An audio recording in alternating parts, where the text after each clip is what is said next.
Hello everybody, this is Gregory with how I lost over 100 pounds and I've kept it off for 30 plus years, where there should be no hesitance in your weight loss and in your weight maintenance. Today we're going to continue part 2 of things you need to purge from your house and talk about the fridge. Now before we begin, if you need help with weight loss, contact me through the Clarity FM link found here in the episode notes. Also check out my website, Naturopathic Urge, which has tons of recipes and articles that might be useful to you. Check out my podcast, The Awakened Man, and my books. And if you appreciate my content, please hit the like button right now, the notification button. If you really like it, please make a small donation via PayPal. All right, so I would definitely put a banner link in for episode 1, which was talking about things to get rid of your pantry. If you want a more fleshed out episode that runs about 35 minutes, go to The Awakened Man. I think it's like episode 3. Back in 2017, I did a similar video or similar podcast on it. So the fridge. So the fridge is going to be different than your pantry in some ways, in other ways it's not going to. And as I mentioned in the first episode, we don't necessarily need to separate what's bad for your weight loss and weight journey from what's bad for your health, because there's tons of carcinogens in both of these places, and certainly in part 3 when we talk about stuff around your general house. So what we want to do is get stuff out of your house that is laden with preservatives, pesticides, fake ingredients, fake sugar, just the fracking foods, right? And we talked about in the pantry how the pantry is loaded with franken foods, fake foods that you would not find existing in nature. And it's mostly middle aisle grocery store foods that are marked up and shot up with preservatives. That's why they make so much money off of it, because those things don't get bad. Now you're gonna find some of these things in the fridge as well, but typically the fridge is in the fridge. The foods are in the fridge because they're perishables. And so these things didn't get bad, but there's a lot of dangers lurking in the fridge. So let's get to it. Let's start with just condiments. We have an episode standalone on most condiments are garbage. Look, don't get me wrong. I love mixing mayo with ketchup when I do eat French fries. But as a whole, most of the condiments are laden with hidden sugars. So good condiments to have are the boring ones to have. So you want to get like the vinaigrette based salad dressings, mustard, for example, salsa. That's pretty much it. Ketchup, mayonnaise. Of course you can have them here and there. I'm not a purist, but watch out for the condiments. Milk. Controversial. You look at milk and you think, why are we the only adults of a species that are drinking milk? If you look around the animal world, only the offspring, the children, are drinking milk. Why? Because milk's full of calories and fat and gets you to grow up. Okay, but we've seen so many milk mustache commercials, milk does a body good commercials, that we think we need to keep drinking this as adults. No, we don't. But oh, Gregory, a life without milk. I hear you, man. Milk tastes good. Man, chocolate milk with full fat whole milk chocolate milk, really cold. You can drink that whole gallon, right? It's good. I hear you. The body's not equipped to handle the amount of dairy that we consume. We'll have this on a separate episode. So in short, you have 2 roads here. There's some studies that suggest that casein, which is a natural enzyme in milk, can be possibly carcinogenic if taken in large quantities. I would tell you, if you're going to drink cow milk, it should be full fat and organic, because the non-organic, we've talked about this before, the non-organic is shot up with growth hormones and antibiotics and so forth. And you should drink full fat because skim milk is essentially white water laden with sugar and it doesn't fill you up. So if you're going to drink cow milk, I would go whole fat and organic and drink it sparingly. If you choose not to go that way, because there are many people who want to do non-cow equivalents, we do have a review of non-dairy milks, almond milk, coconut milk. Early on in The Awakened Man, I think in the first 25 episodes we did that, and I have a couple articles at Naturopathic Earth where I review like putting in order soy milk, almond milk, coconut milk, and I rank it based on nutrient denseness, but also preservatives, because these things have tons of preservatives too, like carrageenans. I mean, you can't escape these things. But I would tell you, if you're going to go non-milk, non-dairy milk, make your own milk. You can do that. There's some studies that show like a half a gallon of almond milk has like a quarter of real almonds, and the rest of it is just water and other things like carrageenan, guar gum, and these things like that. So it's not hard to make your own almond milk. And then of course you can put as many almonds as you want, because almonds as a whole, if they're not roasted and rancid industrial grade vegetable oil, are pretty good for your health. So I would tell you that. Make your own whatever nut milk you want to make.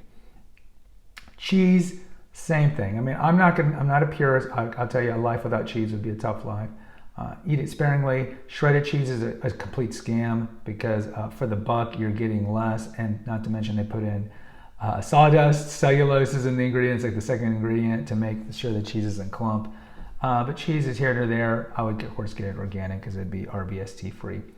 And same for pretty much all the dairies. If you're going to do yogurt, I would do full fat. We talked about this, I think, already on the episode on probiotics. Full fat, unflavored, organic yogurt, like Phi-8 is a good one. And I would go down that road.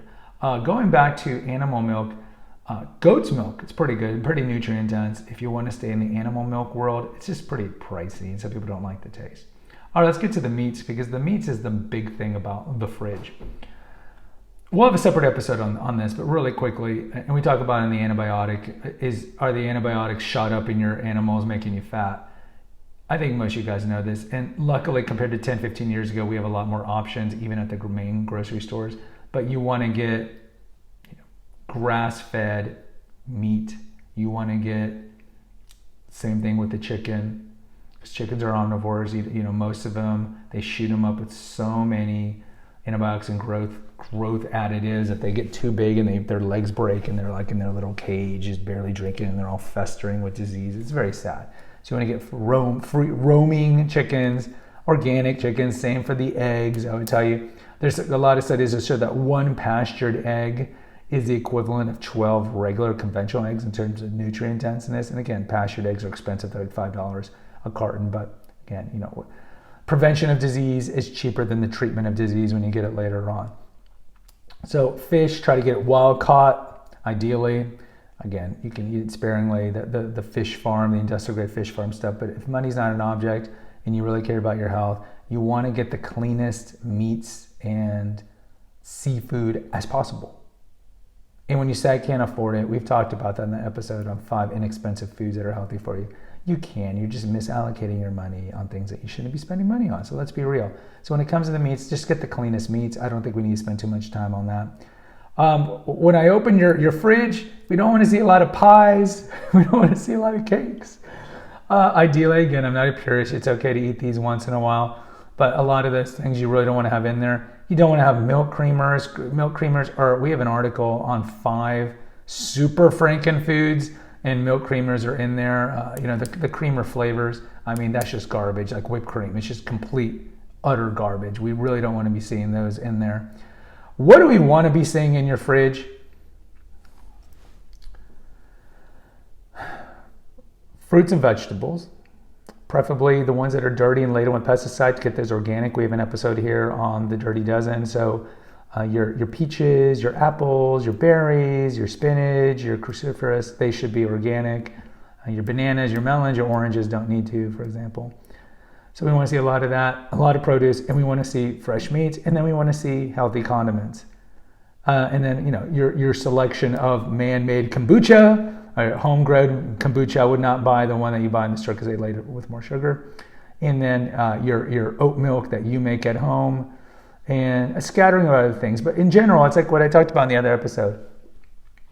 God didn't make it, don't eat it. If God didn't make it, don't eat it, or eat it sparingly. We are wired, evolutionarily speaking, as Paleolithic creatures for a long time before we were Neolithic, to readily digest a large majority of foods. But the agricultural revolution and the kind of the domestication of the cow happened very late in human existence. So we can handle grains like wheat, like gluten stuff, pastas and breads and all these things like that. And we can handle dairy, but we're ingesting way too much of both of these things. I would really tell you that. And so you need to be wary of that. Also, going back to smoothies and juices, if you're making the juices, that's fine. If you're making the smoothies, we'll have future episodes on smoothies here, but I have 10 recipes on smoothies. The smoothies need to be fat, very fatty, and again, using the best ingredients. So your pantry in your fridge honestly should be pretty spare. I mean, if you're a big hunter and you like to hunt your own game or buy like deer or bison, that's fine. Have a freezer full of that fresh stuff. Not a problem. But in terms of your fridge, it should be pretty sparse, let's be real, because most of the stuff at the grocery store is garbage. It's garbage, and we need to be wary of it. The fridge, like I talked about in the pantry, juices, orange juice, toss it. It's pure sugar, and it has very little, because you asked me, why should we drink orange juice? It's because of the vitamin C. You can get vitamin C pills that have much more. Right? Why do we drink milk? It's the calcium and the vitamin D. You can get that from other foods, or you can take the pills. So guys, in closing, make it clean, make your fridge clean as possible, and also clean your fridge quite often. Guys, same thing in the freezer. It's not different. If you want to do frozen vegetables, that's fine. Again, apply the dirty dozen there too. Ideally buy your frozen blueberries organic, your frozen strawberries organic. If you have frozen onions, frozen bell peppers, those are fine to buy conventional as well. Ice cream, here and there, it's fine. Certainly you're going to find people that will tell you not to have milk-based ice cream, to do the kind of coconut milk ones. They don't taste as good and they're pretty expensive. So that's really up to you. Clearly, if you're truly lactose intolerant, I would tell you to stay away from those, but it's okay to have ice cream here and there. Guys, post in the comments. I'd like to hear from you. If you have a question about a food item that I've forgotten, please post in the comments. Until next time, take care, God bless, and pray.